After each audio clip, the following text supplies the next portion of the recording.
δικαίωμα να περάσω από εδώ. Δεν είμαι κύριος, είμαι ο γαϊδούρος.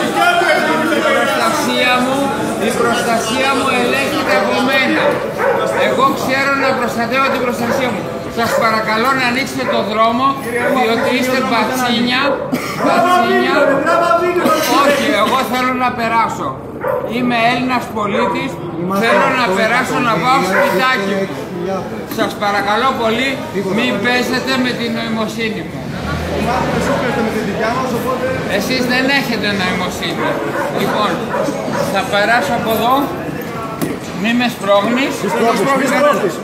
Δεν σπρώχνω το ποδήλατο. Είναι το φανταστικό ποδήλατο. Λοιπόν, σε χτύπησα, αγοράκι μου, εσύ. Το χτύπησα, η μαλακία είναι γύλα. Σου κάνει πράσα, ωραία φάτσα.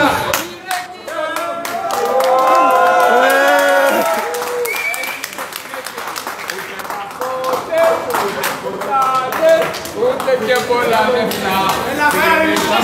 Καταλάβατε ρε παιδιά. Δεν μας επιτρέπουν να πάμε σπίτι μας, διότι γίνονται επεισόδια παρακάτω.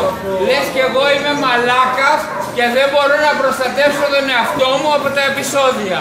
Λοιπόν, τα Playmobil πέσαμε μικρή. Και παρακαλώ